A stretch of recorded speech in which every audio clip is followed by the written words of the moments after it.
All right, we gonna patch my man in right now. What's up, Ace? Kofi, What you doing, going man? on, brother? I'm chilling, man. Then What's you up with good? you? I'm all right, man. First off, how are you and your family and your circle doing during this pandemic? How's everybody holding up? Everybody good, bro. You know, I just left New York a couple days ago. Mm-hmm. Everything good though. We chilling. How are you? All right, yeah, you already know, man. You already know. We just kind of just hanging out with the family and trying to make the most out of a tough situation for Yeah, everybody. man. I just want to thank you, first of all, for coming on here today. I expect a lot of young kids who are part of our network to to hop on today and to also see this like after the fact. So you know how I feel about the youth, and that's the main purpose as to why we're doing a lot of what we're doing with Run Hoops. So this definitely want to thank you, man. So just start off, man. You just finished your freshman year at Illinois University. Finished off with a little over 13 points per game, a little under 9 rebounds, a little less than 2 blocks. So had a pretty good year, and we're going to talk more about that freshman season. But let's go back. All right, let's go back. You know what I'm saying? Let's go back. Let's go back to when you Take it first. back. Yeah, take it back to when you first started playing the game. So most people who don't know you well don't know that you actually didn't originate from United States, right? So where were you born? Where did you spend the early years of your life? So I was born in Kingston, Jamaica. Born and raised. I lived there Yeah, for 15 years, first 15 years of my life, and I came here in 2015, yard boy. September. Yeah, original Yardman, bro. Yeah, Yeah, so I'm originally from Jamaica, though. I grew up there. okay, Moved to nice, the United States 5 years ago. nice. So when did you first start playing basketball? Then when did you first pick up a basketball? Start playing? What age? Sure. So it was like it's hard to describe. So I always like loved basketball. My brother played basketball. He played for the national team back home. So like I always loved basketball, but I never really focused on basketball as much as I focused on every other sport. Like I played every other sport before I did basketball. I So did like see that you played cricket, right? I played What else? cricket, played soccer, I ran Mm, track. I mm, basically did everything before basketball. And so you were just as passionate about those sports as you Yeah, were with basketball. Nice, yeah, definitely. nice, So like, nice. so the first thing I started off playing was I started playing soccer first. Mm-hmm. In my early years, I think it was like from 7 to like 10, played Mm-hmm. soccer for a little bit. Then Mm-hmm. I transitioned to track and field. I did track and field for like 3 years, I think. Then I went back to soccer for another year. And Nice. then I always played basketball with my brother, but I never really like took pride in it. You know, I just did it because my brother did it, and I'm tall. So, Mm-hmm. but like the year 2015, my brother told me like he had a serious conversation with me. He was like, "Yo, you're growing by the day, basically, and like basketball could be a good future for you." So like after that, I started looking into it. You know, I started training a lot.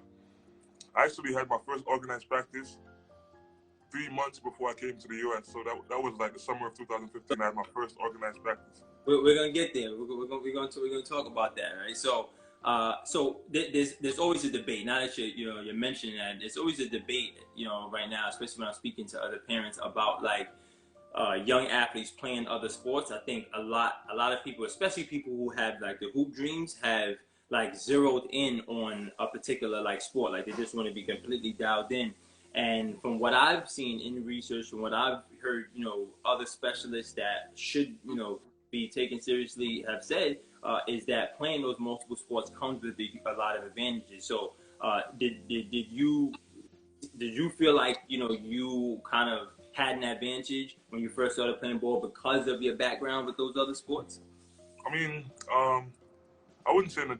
I mean, in a sense, yes, because like like with soccer, you have to have a lot of footwork with track. While I'm soccer, track and field, it's a lot of technique and stuff. So like, I think I did have a little bit of advantage, but the fact that I started late was a bigger disadvantage. So Mm, I think it hurt me more starting late than it helped me playing those other sports. If you get what I'm saying.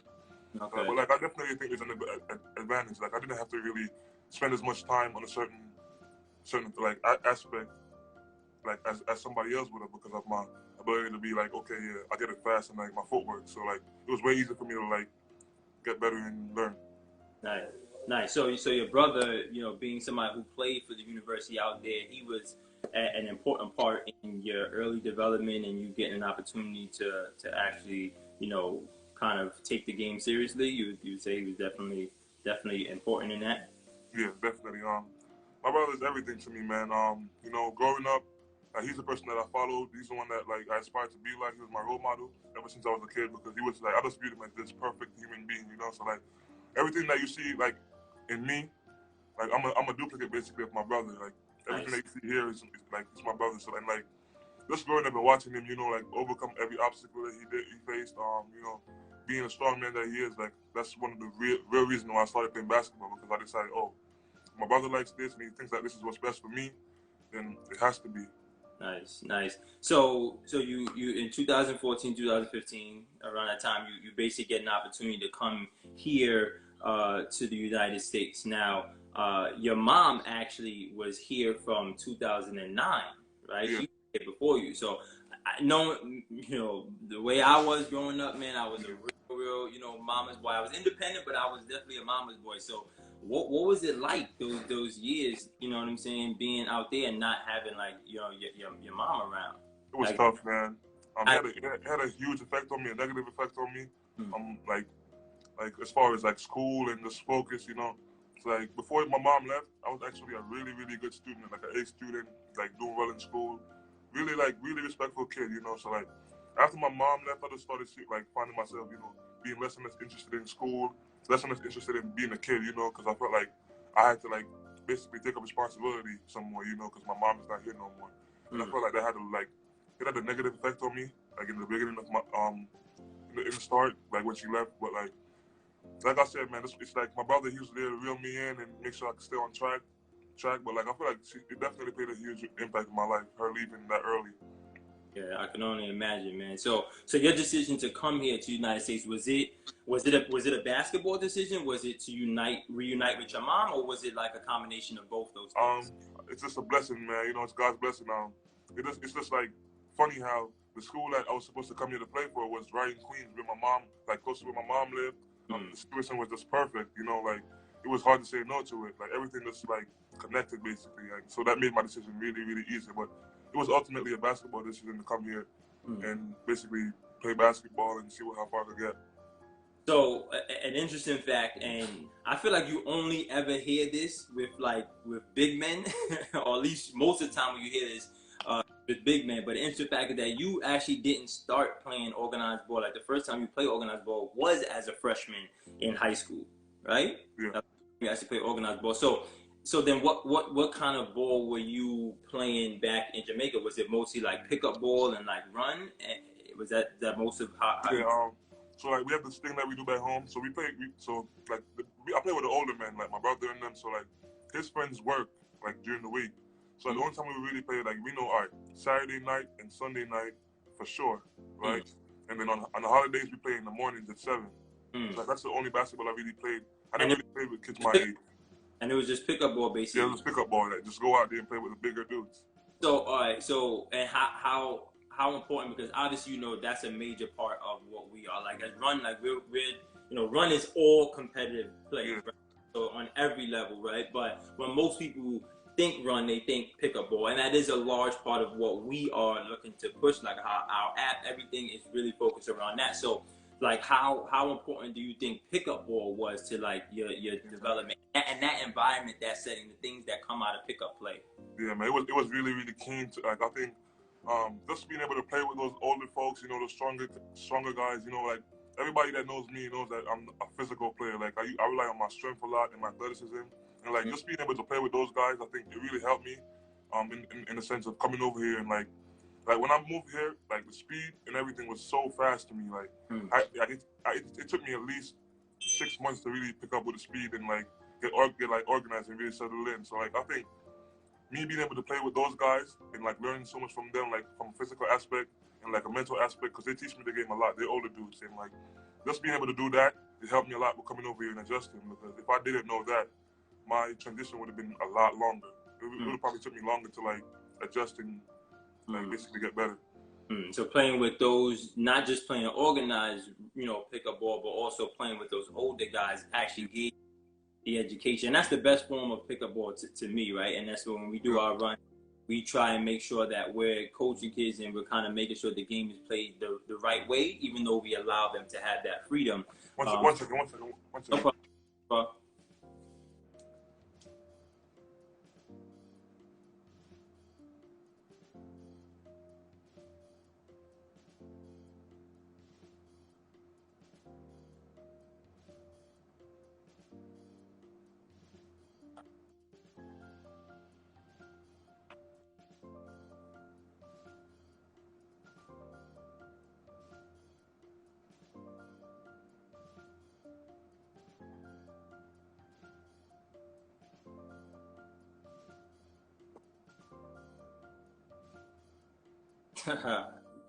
David said never see Kofi move that fast. He's silly. You better watch his footage, Dave.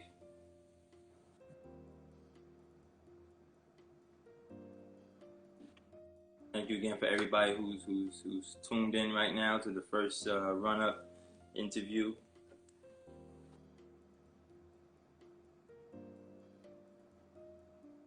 Yeah, you gotta check some of his footage, man. Go on his Instagram. We posted a video yesterday that just shows, you know. And if you haven't, you know, seen him, you will. Yeah, man. All right, yeah. So not only do you come to the United States to start playing organized ball for the first time, but you actually begin your high school career playing at arguably one of like the most well-known programs in the tri-state area, if not even like the country, at Christ the King, which God knows those chimes. That's every time somebody walk by, that's gonna go off. Where, you know, you're talking about like real legends, you know, great players in the game: Lamar Odom, you know, Omar Cook, Eric Barkley, Speedy Claxton, Sue Burgess. I mean, an endless list, right? So when you came here, were you made aware of that like history? Did they let you know the place you were stepping into? And what kind of pressure, like, or how did that make you feel from a pressure standpoint? Yeah, man. As soon as I got there, man, yeah, I mean, like, as soon as you get there, like, just being in that environment, you know, you're walking through the gym, you've seen all the trophies at the entrance, you see all those faces in jerseys. It definitely tells a lot about the culture and, like, what the school represents. And just being there, and, you know, like, I hear about all these names, all these pros, Lamar Odom and all them that played at Christ the King, and Riley Alkins that came a little bit before me. It basically gave me that chip that, like, oh, yeah, I got to represent now. I can't let down, you know? And I always felt the need to talk about this story. When I moved to the U.S. and I first started playing at Christ the King, I actually didn't play varsity basketball. I was 6'9" as a freshman, and I didn't play varsity basketball. I always asked Coach why, but he never told me at that time. But I think that me playing freshman basketball, it really helped me a lot with my transition, because I basically thought too much of myself, and I put myself on this pedestal where I didn't realize how much I sucked at the time. Basically, I really sucked at the time, and like, to go out there and play freshman and looking at all these guys, and I'm like, oh, I'm bigger than all these guys and stuff, and like, why am I not playing varsity? Like, just being on freshman helped me so much with like my development, so coach was able to like spend more time on me personally, you know, and get me better as an individual, rather than going to varsity and having so many good players. You feel me? So like, I feel like I always wanted to tell that story, that like me playing freshman and stuff, because a lot of people look at it and they're like, why you play freshman and you're so big, bro? And like, they don't understand like the importance of like just learning the fundamentals and having a coach that's dedicated and like spends time with you, you know, and try to get you better. But yeah, man, Christ the King is really prestigious, and like, that helped me a lot with my development. Like, it pushed me to work harder, you know, and like not limit myself, because I've seen all those guys and all those trophies and accomplishments. So like, it really helped me with like just focusing and knowing that, oh yeah, you got a chip on your shoulder, you got to work hard. Yeah. And listen, I mean, I'm happy that you said that and continue to tell that story. You know, for me, working with some of, you know, your teammates at Christ the King in my training center over here in Brooklyn, it says respect the process on the wall, and that's what that is, right? And I think it's important for a lot of kids to hear that. You know, those that think like, oh, I'm for the next level, I'm ready to go to varsity. You know what I'm saying? You know, sometimes it's important, right, to be able to kind of get your feet wet and learn the game, and just you know adapt before you make that jump, man. So it was definitely, I was there and I saw the success that you guys had in that freshman. And you know, although you probably learned a lot, the confidence that you came out of it with was definitely like evident. So you end up playing 3 years at CTK, and then you left to go to Oak Hill Academy, which was going from one like well-known prestigious school to going to another school where guys like Carmelo Anthony, Kevin Durant, Mike Beasley, Rajon Rondo, like so many great players that have come out of there. So first off, like what went into that, like that decision? So it was a lot of things, man. Like in New York, like New York has that basketball background where if you're playing basketball and you're really good in New York, you get so much love, and like people appreciate good basketball players in New York. And I just felt like New York, like it's a lot of distractions in New York. Like as far as the city, like it's so many things to do out here, man. Like basketball, there's malls, there's parties, there's all sort of stuff to distract you. And I just felt like me personally, I need to get out of that area basically and get to an area where I'm more focused on like isolated basically, so I can focus on school and basketball more. Because like my senior year, obviously that's one of the most important years of your life where you prepare for the next level. And I just needed to leave New York, man. There's too many distractions, and I just went to Oak Hill and focused more on school and spend more time in the gym. And you think about that, I mean, that speaks a lot to your maturity for you to, to look at things in that perspective. And I'm sure, you look back and you think about those years of you being kind of not on your own, because obviously you had your big brother in Jamaica, but, you being independent in a sense, right? And, that makes any go fast. So I'm sure that was a part of that, that mindset when you made that decision. So your final season, kind of going into your senior year. So your final season playing AAU ball with the Wrens, historic program. You averaged a little over 16 points. I think a little over 10 rebounds per game on the EYBL circuit. Talk a little bit about your AAU experience, because obviously, like the kids who are growing up like now, they're starting AAU from like 9, so they're growing up in that AAU like world. In Jamaica, you guys don't. There's no AAU type of. None.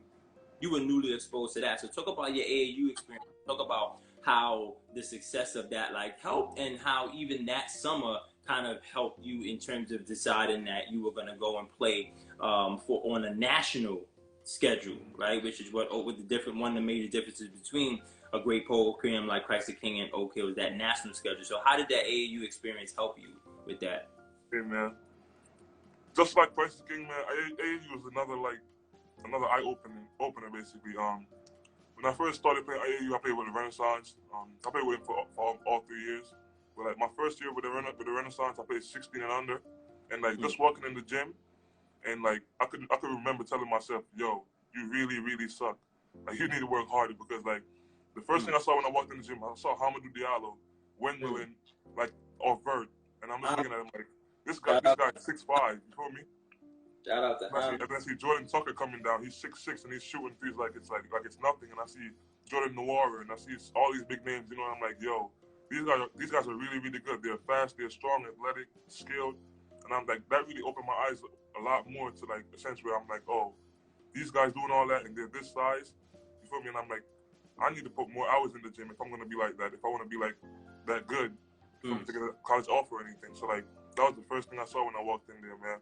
And AAU really shaped my career like in a way where like I'm just more mature when I'm playing AAU because I'm playing with all these good players, like even my junior year I played with Jalen McHugh.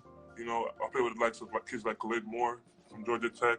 I played with some really good players, Bryce Rose.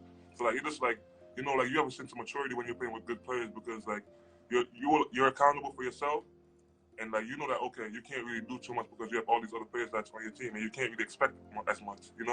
Like when you're on your own team and like you're the best player of your team, like it really like gives you an ego.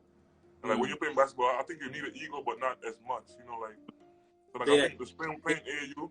Say that one more time, man. Say that one more time.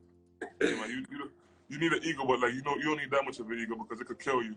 And like I just realized like that personally, like my experience personally with AAU, it really shaped me to be a better person playing on the collegiate level. Because like I feel like if I went through high school not playing AAU basketball, just playing high school basketball, I would have had a whole different mentality coming into college, and it would have definitely got me killed. So like just that mentality, like it helped me to come to college and know that okay, remain humble, work hard, control what you can control. You got good players around you, so you're not gonna get the ball all the time. And you're not gonna be able to do what you want to do all the time. So like AAU is really, really important for whoever's playing high school basketball, man. Yeah, it's really, really important. I respect that. I respect that. Somebody has a question. All right, so now it's the senior year, and you know, at Oak Hill now the D1 offers have like poured in. At some point, you had like 26 offers. You narrowed that down to about like 12. On that list, you had Cincinnati, Connecticut, Florida State, obviously Illinois, Kansas, Kentucky, LSU. I think you had Oregon, you had Pittsburgh, South Carolina, St. John, Syracuse. Like, you know what I'm saying? Like schools that everybody dreams of. You know what I'm saying? Dreams of getting offers from. What ultimately made you choose the Fight in the Illini? What ultimately made you go that route? Yeah, man. So it's a mentality. Like ever since I was younger, I always like viewed myself as a person, like a game changer, basically. Like I said, I was confident in myself. You know, always thought like I always felt like I had a chip on my shoulder. You feel me? So like I was in love with the idea of making something better. You know, like I came from a background where I was not good. I was trash, and then I worked my way up, and then I got better and better and better. So like I'm always in love with the idea of like progress and getting something better. You know, like believing in the cause, basically. And like coming to Illinois, man, like I watched them play, and they lost to a really, really bad team on my visit. But that like I didn't look at the loss. I looked at what they needed. And I just figured that Illinois, if they get a big man, they could do really, really good things. And the fan base here, like it's all about the love, man. Like, and they show so much love here. Like when I came here, it was Christmas break, and all the kids left for Christmas break, and like that game was so packed, man. Like with town people and like people from the area of Illinois, and like I just looked at that like, wow, these people actually come out to support their team, and like, you know, I had a relationship with the assistant coach, Orlando. He's from New York as well, and like, so like I always knew him ever since I was like a freshman, and like I built that relationship with him. So like all these three things like played into my decision coming to Illinois. Like the need for somebody with my size and my style, basically. The relationship that I had with the coach, the environment, the loving environment that it is, like all those three things like played in my decision making. And obviously Chicago is, I mean, you know, it's up there when you talk about like basketball cities, basketball like towns, like it's really up there. But there had to be like one or two other schools that were like in consideration. Like what were like the one or two other schools that was right there? In terms of as crazy as it sounds, man, I can say it now because I'm in college already. Yeah. But UConn was actually my dream school, man. Like ever since I was a freshman, like I was decided to commit as a sophomore at one point to UConn. Like that was my dream school, man. I just loved it. I went there one day because I had a cousin that played for UConn. His name was he wasn't my cousin, but he's from Jamaica. So like Jamaica, we blood, you know. So like, I went to watch him play one day, and I was like, yo, like I just fell in love with the environment and like, you know, that's the fire that they play with, you know, like. So like I just fell in love with it, and I wanted to commit there. So my sophomore year, my mentors advised me to take my time with it, you know, trust the process and work hard, and everything's gonna happen. Like if I'm supposed to go there, I'm gonna go there. But like that was actually my dream school, man. Like ever since I came to the U.S.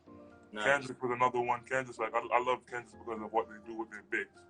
They have really, really good bigs and really, really good history with bigs, and like I saw myself playing there a lot of times. I definitely could have seen that as well, man. That's definitely right about the history of their program when it comes to the bigs. All right, so you're a freshman on campus, okay? You know, at Illinois. What were some of the biggest adjustments that you had to make, right? As a young college man, as a student, and as a ball player. What were some of those major adjustments that you had to make? Yeah, man. I don't want to gas myself, but I think me being the person that I am really helped a lot with my development as a college basketball player. I'm a listener. Like I like to like listen. I love to listen. I take advice, and I work hard. So I think like no matter what anybody say, no matter how good you are, no matter how bad you are, if you're in college and you're a good listener, you can go far places. Like you can go a far way. And like I just think that coming to college, I just had to adjust with my body, getting in shape, you know, getting my stamina right. I'm getting stronger. Obviously, I played with kids in high school, so I never really got to test my strength. So just get stronger, get faster, get my body right, and just stick to like the simple stuff. Practice my hooks, jump shots, work out. That's it. But like most importantly was just getting in condition, getting in good shape, getting my body right. That was it. All right, so we start off the interview mentioning that you were the Big Ten Freshman of the Year, right? But that's not where the accomplishment stopped. You were the Big Ten Newcomer of the Year, Big Ten All Freshman team, third team All Big Ten, honorable mention for the All Big Ten team, which is huge for a freshman. Obviously, Illinois Freshman of the Year. You won the Big Ten Freshman of the Week. Award pretty much seven times, and you were even the Big Ten Player of the Week once, right? Which is also something historic. So you dominated. You know what I'm saying? I think it's safe to say that for a freshman you dominated. So at what point though did you know that you could dominate? At what point did that confidence to me is everything, right? Outside of what I do for run, it's building people's confidence, right? I'm a trainer in player development. But my favorite part is building the mind, right? So at what point did you feel like you had the confidence to say, I'm going to go out there and dominate the way that you did? So I honestly, mentally, my senior year, I remember my mentor asked me my junior year, he was like, do you think, like, he brought me to a St. John's game, and he asked me, he's like, do you think you could play, if you were supposed to play tomorrow in this game, would you be able to play in it? And I thought to myself, and I was like, nah.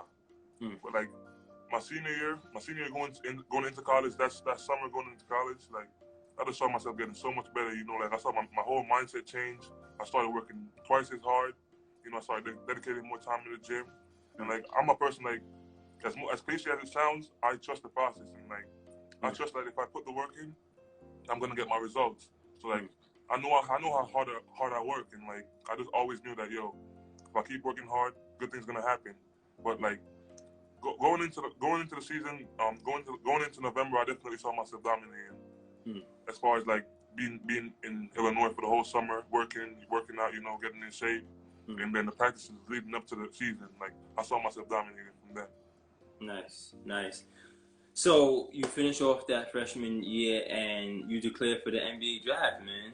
So congrats on that. Is that something that you kind of planned or hoped that would happen, that you would play 1 year and then start your professional career, or was it the success that you had in that freshman year that made you say, okay, I'm ready? Well, let me take you back now. Okay, take it back. Let me take you back, man. All right, like back. As funny as it sounds, man, like when I was a younger kid, so my brother he obviously didn't get the opportunity that I got. So like I always used to hear him say like, yo, like I always looked at him and like he worked so hard. Like, and I always looked at him, he always said, if I had the opportunity to go to the US, I would be dominating the NBA right now. I always heard him say that.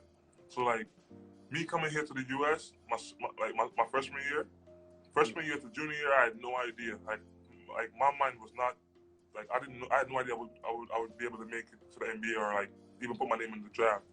Like as funny as it sounds, like my first 3 years in high school, I had no aspirations to go to the NBA. I just played basketball because I have basketball and I love basketball.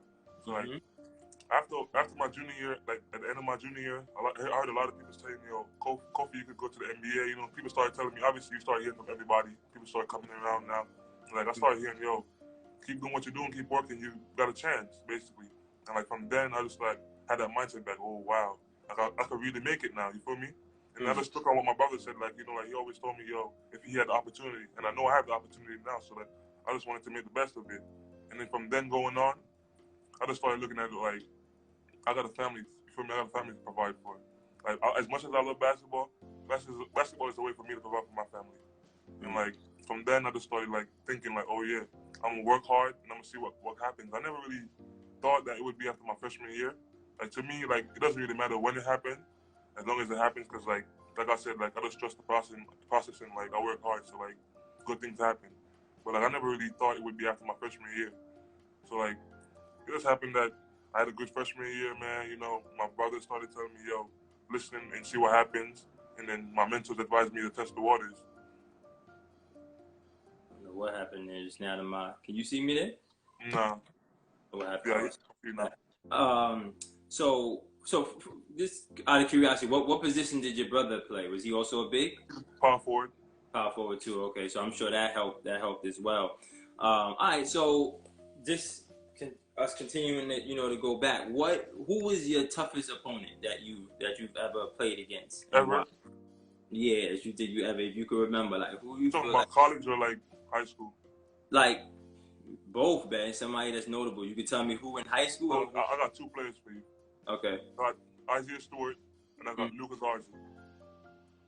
Let me explain now. Isaiah Stewart.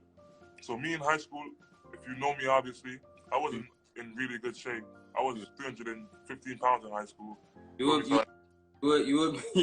big dude, man. I was really huge, and like, so I had a problem like keeping up with like the speed. Like I was fast, but I had a problem like playing for a long period of time. And Isaiah Stewart, he's one of those players that he has like an incredible motor, like unbelievable motor, and like he just keeps going. So like I really had a problem like playing against him because of like just how hard he plays at all times and like how fast he is and like how much he like how long he could play for and how hard he plays. You feel me? So like I struggled against him in high school, and it's the same thing with Luka Garza. But I don't think I struggled against Luka Garza. I think that I put him up there because of like how he plays and like just his like determination, this determination and how hard he works. Like he's one of those kids that he posts you up 100 times in one game. Like literally, I could count like in one game where he posts me up over 80 times, and he does not stop working. So like I just admired that about him, and like he actually taught me a lot this past year, just in the sense of just like keeping your post, keeping your body on somebody. So like I put him up there like as one of the best players I play against. And I always tell my young kids, I was like, yo, the best basketball players, if you want to be a great basketball player, you've got to be a thief. You've got to be a thief. You have to be ready to be able to steal from everybody. You know what I'm saying? Even if a kid is not as good as you, but you see him do something that you know is in your arsenal, steal it. I mean, it's not like you stealing it not gonna get him better. It's gonna get you better. So like as much as you can. My brother always advised me. My brother always told me, yo, be a sponge, man. Never underestimate anybody. Be a sponge and soak up as much knowledge as you can and as much as you can in your repertoire. But so like whenever I see somebody do something and I look at it, I would literally watch it for over and over for hours and like, oh, I need to add that to my bag, basically. For me, so like, it's always good to like learn new stuff every day, man, from whoever it is. Definitely. All right. So what was the best game like of your life? And it doesn't have to be stat wise. Just you like the game that you have to say. Someone had to say, what was the best game, your favorite performance, whatever it was throughout your entire life, AAU, high school, college. Which game would you say it was? I would say the Iowa game against Luka Garza because I remember thoroughly like he killed me the first game. He killed me the first game. I was in foul trouble and stuff, and like I remember going back to the gym and I got so angry, like I started crying like in the gym. Like I was there, like we landed back in Champaign at 1 o'clock, and I stayed in the gym for like 2 hours, like just crying, like just thinking about what happened, and like I just like from then like I just like got this mindset, yo, if he could do it, why can't I? For me, so like in practice leading up from that, I just started like posting so hard in practice. I started like basically like playing with a bigger edge and like playing with more motor. And I just remember, yo, my coach said, yo, like I love you, and I was like, why? He's like, I see what you did. You watched Luka Garza, and you saw what he did, and you sat beside me on the bench, and I told you, watch him. And you watched him, and you're doing exactly what he does right now. So, like, leading up to that game, the game at home against Iowa, I just had it in my mindset, yo, I'm going to kill him. Like, he's not getting the best of me again. And, like, I started out the game, I had 9 points in the first 3 minutes. It's not even about the points, it's about what I did. Like, I think that I contained him so much to the point where he gave us the game. And obviously, like you saw, I had the game-winning block, but, like, just the whole game, just learning from him and like coming out like with a mindset like, yo, you're not beating me this time. Like you're not beating me this time, because it really hurt. It really hurt how they beat us, and like the whole scenario that happened. Like we didn't shake hands or nothing. Like we just left, and like that whole scenario just like got me heated. So like my preparation for that game, it was incredible. Yeah, somebody actually put that in the comments a little while ago, saying that how you finished off with like a block on them. And you actually answered my next question. My next question was going to be like, what's like one of the worst games you can remember? How did you bounce back from it? And you pretty much just answered that, right? And that was so dope, because You know, that's the mindset that great players, you know, have to have. I mean, we all watching The Last Dance right now, so we all see how MJ is like, you know, or was motivated by even the, you know, the littlest things, and always look forward to facing an opponent. And that's the thing too, man. I got a little advice for everybody watching this, man. Like, if you're a basketball player and you have pride, pride is a good thing, but don't have too much, because like, as a basketball player, you should be able to admit when somebody got the best of you. Like, if you can't admit when somebody get the best of you, you're never gonna get better. Because if you keep making excuses for yourself, saying, "Oh, he basically got the best of me because I fouled out or because I was there in the ball," you're never gonna work on your game. You're never gonna be determined enough to work on your game. So like, as a basketball player, always learn to tell yourself that, yo, somebody got the best of me, and try to think about how hard you could work and what you could do to make yourself better, so that never happened again. But that's really important as a basketball player, man. A lot of kids make too many excuses, man, and try to make themselves seem better. As a basketball player, try to make yourself seem worse so you can work to get better. And I think that that's something that parents also need to hear as well too. All right, because I work with a lot of parents, do workshops with parents, and that you have parents who would be that they don't want to say the negative things about their kid. They only want to think about the positive or whatever have you, not realizing that like it's acknowledging those faults and acknowledging those weaknesses and those failures are what's necessary, right? If you can do that more, then you can pat somebody on the back. You know, you're gonna be thinking, you know, in the right way, man. So so definitely appreciate. My brother always told me a little quote, man. He said a shark in a tank will grow 8 inches. Put him in the ocean, he'll grow 8 feet. So it's like, where you are and what you think of yourself and who you're around, it has a lot of, like, it's a huge role to play in who you become. You got to you got to give yourself a mindset, a growth mindset, in which you try to get better every day. You don't tell yourself that you're too good, and you basically push yourself every day to get better every day. And that's the only way you're gonna grow. If you limit yourself and you tell yourself that you're too good, never gonna grow. Nice.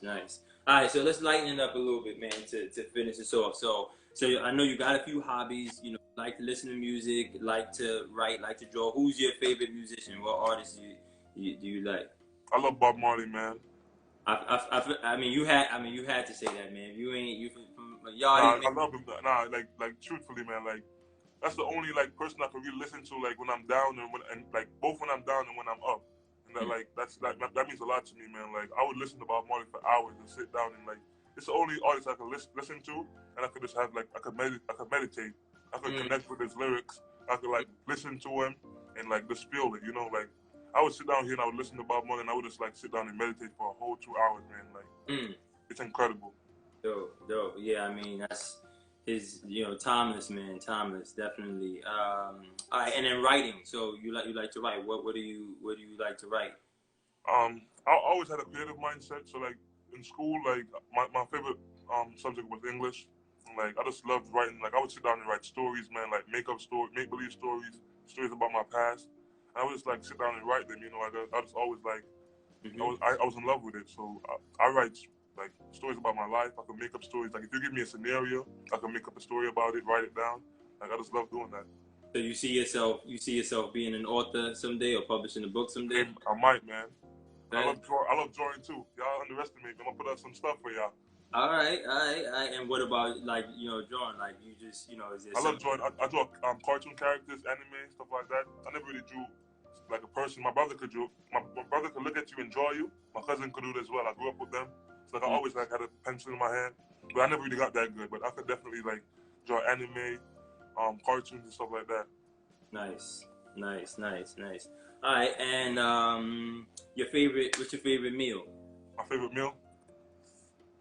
That's tough. So I love rice and peas, and I love fried chicken. But like, you know I'm Jamaican, so I gotta put that oxtail in there, man. Like oxtail is like it's the bomb. That's fire. Go-to. That's my go-to in the West Indian spot for sure. Yeah, man, that's fire, man. Oxtail is fire. I don't care what nobody say. Yeah, man. All right, so you know, amidst this virus, you know, obviously it's been tough for most people to be able to, you know, navigate things and do what they. So how have you been staying, you know, in shape? How have you been, you know, getting your workouts in? So you gotta get it while you can, man. My strength coach from Illinois, he gave me like a program, like with a list of stuff that I could do each day. Like I got this track back around your side, Canarsie, that I go to like every other day, like with me and my friend Malik and like a couple other people. So like To I Malik. just I just been running like I run like a mile and a half every day, like every other day. I make sure I do my in-house workouts, like make sure I'm staying like in shape. I mean, you're not gonna be like in perfect shape because obviously you don't have like the core or you have like the necessities and stuff. But like, do what you can, man. Like, make up your own workouts, your in-house workouts. Make sure that you're running and staying in shape. That's all I do. And I'm gonna leave that as the advice, man, that you're gonna leave, the kids with. If you want to add anything else, to that, any advice you would say for any of the, young players out there who are coming up, who have the same dreams that you've had to be successful, at the next level, and any parting words or advice you want to leave them with? I mean, we could give them a couple minutes to ask some questions. Okay, yeah, we could do that. We could do that. Anybody have some? Let me look back and see if anybody else had any questions. Uh, what was the atmosphere like at the State Farm Center during your first Big Ten game? I know your first Big Ten game. I think you had like a double double. No. Your first game period in college, you had a double double. But how was it like? Somebody asked, how was that? What was the atmosphere like at the State Farm Center during your first Big Man, Ten, your first conference game? man, it was electric, man. Illinois is nothing like Illinois fans, man. They're wonderful, man. Like that's the pride that they take. I mean, they beat you when you're down, but like when you're up, they show so much love, man. And that's what fans are for, man. Like if you're not doing well, they're supposed to tell you, and that's what makes them so special. Like whenever you're not doing good, they make you know it. And like it's up to you to take it however you want to take it. If you're a great player, you're gonna learn from it and work harder. If you think you're a great player, you want to be comfortable, you're gonna listen to it and let it break you down. But like I think the State Farm Center, man, it's one of the best space I ever played in my life, man. It's definitely the best space I ever played in my life, as far as like fans and like enthusiasm and them just pushing me, man. I feed off the energy. Nice. Somebody asked, have you had any like NBA interviews, any workouts yet? Is that something that's in the works? I got a couple. I can't talk about it yet, though. Okay, all right. So somebody asked, in your opinion, like, what do you think college coaches look at like the most during the recruiting process? College coaches, what they look at? I would say everything but basketball, man. From my experience, everything but basketball. I mean, if they're good enough and they're looking at you, they already know what they need to know from a basketball standpoint. This is what you do off the court, like the person that you are. If you're respectable, if you're a good listener, if you're arrogant, like that's not a good tool to have. You just gotta be a great person off the court, man. I'm not like everybody got flaws, and they don't really judge you based on your flaws, but they try to see what you do, what kind of person you truly are. If you're a good kid, if you listen, if you got attitude, like they look at all that stuff, man. And they're gonna find out because they're coaches and they know everybody. So they're gonna ask your coach. They're gonna ask other coaches that you played against. If you shake hands after the game, you feel me? If you show respect, like all that stuff. So like they're gonna find out what they need to know. Yeah, that makes sense, man. Somebody asked, what was your favorite moment while playing at Christ the King? What was your favorite moment? My favorite moment was definitely winning the Brooklyn Queens championship, man. That was really special for me, man, because like that was one of my goals coming into Christ the King, man, to win a championship of any sort, and like, that was basically the most like prestigious award that I won in Christ the King, so that was really important for me. Nice. Who is your favorite teammate you've played with? My favorite teammate I played with. That's a tough one, man. I'm gonna give it to Musa. Musa. Musa. We gotta get Musa on here next, man. So you gotta connect us with. I'm gonna hit him up, man. I love Musa, man. Yeah, he's a great person, man. He just is different and it's scary what he's doing out where he went. I know the two of you have very, very similar stories, so you gotta hook. I love Musa, man. That's my little brother, man. Yeah, you gotta hook that up because I feel like a lot of just like you, I feel like a lot of young players need to hear him, and especially both of you guys on the defensive end are formidable, and I'm one of those people who really think that like that's something that players are starting to take for granted, So yeah. All right. Cool. Cool. Cool. Somebody said toughest Big Ten road arena. Mm. Good question. Good question. Toughest Big Ten road arena. All right, so statistically, it was Rutgers because they lost only one game at home, I think. Mm. But like, what I've seen was definitely Michigan, man. I mean, they Mm. came in, man. They came into Illinois. They came in Champaign, and we kicked their ass. And like, you know, when we went back there, they showed nothing but like like brute force, man. They came to kick our ass right back, and like it was so hard to beat them there. They contained me to 5 points, I think. They did what they had to do. I mean, we won the game because we executed great, but like I think they're really, really tough to beat on the road, man. At their house, at their home. Even when you watch it from home, you could see that certain places you could see, man, Yeah, they don't lose. They don't lose as much as home, man. you could see that type of energy and the pride that they, those schools that have historic success, man, the pride. The students. I've heard students say that they go to universities strictly because of like their history when it comes to like sports. So they come there ready to be fans, be student first, fan second. And most people don't realize the importance of home court advantage, man. It's really important, man. Like, it plays a lot. Like, most people look at it and they're like, oh, I could play just as good away as I did at home. Mm. But like I'm telling you, man, when you got the people chanting for you and like they're on your side, it just boosts you, man. Like it's like an energy booster, man. Like it just gets you going. In a sense, when you go away now and everybody's booing you, it doesn't break you, but like you're not as comfortable. You're not like as like focused. Yeah. Somebody asked, who do you compare yourself to in the league, or do you compare? That's my man Skid, man. That's my coach from Jamaica. He's the one that made this possible, man. Oh, shout out to Skid. Oh, shout out to Skid. Then. Yeah, that's my man, man. Yeah. Who I compare myself to? Mm-hmm. I never really do that, man. Like I feel like I'm not good enough to do that, Mm. I'm not good enough to do that. Like those dudes earn their stripes. Now, is there anybody whose game you look at the NBA level that you're like? Marcus Cousins. Mm. Marcus Cousins, man. Mm. Dude, I mean, he's the ultimate big man, basically, man. He shoots, he does everything, man. He's got great IQ. Got a hand. Package. Got a hand finish. Yeah.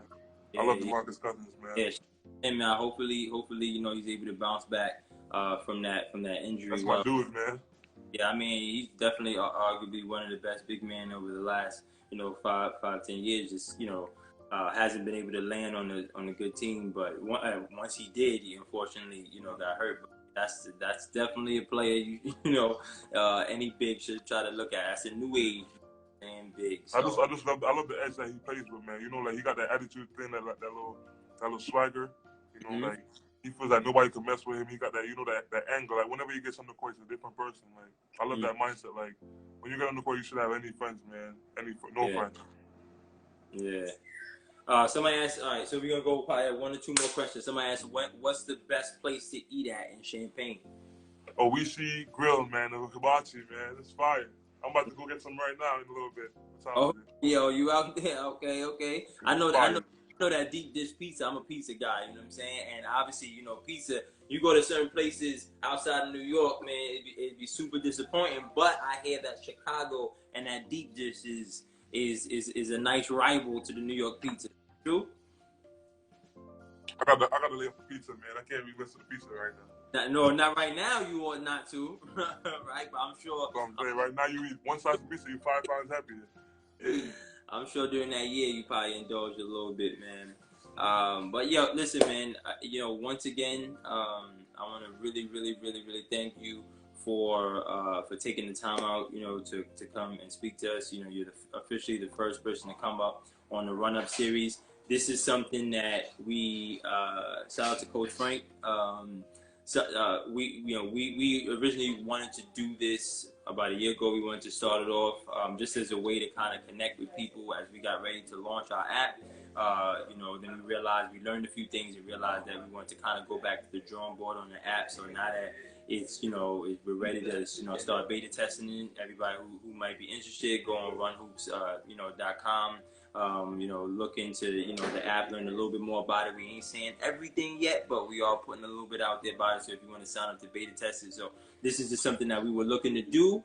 You know, now that we're in this situation, we said, you know, we might as well start it off, you know, live in this manner. And then once, you know, this is over, we're going to do it in the way we've always planned. But you're officially the first person to, you know, to do the run up, you know, show. And that's going to always be something that's going to be memorable to myself as the founder and my team as well, man. So we look forward to, you know, to seeing you dominate at the next level for years to come. Everything you said in this, you know, I knew this was going to be a good, you know, look, but the jewels that you dropped on here, you know, we're going to make sure that we share it even after this interview for the young players to see.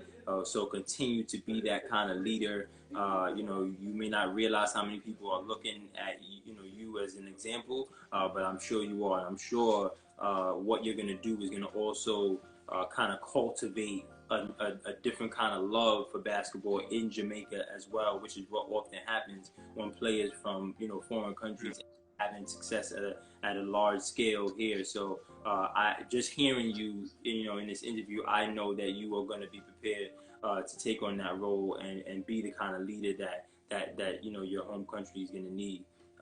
You know, so again, thank you, man, and you know, we'll definitely speak to you soon, and you know, we'll do another run up, you know, interview, you know, during your the beginning of your career, you know what I'm saying? Yeah, Hopefully, man, let's get it. and you know, we'll catch up and get some updates on how things are going there. All right, man. Got you, man. All right, salute, All right. brother. Salute.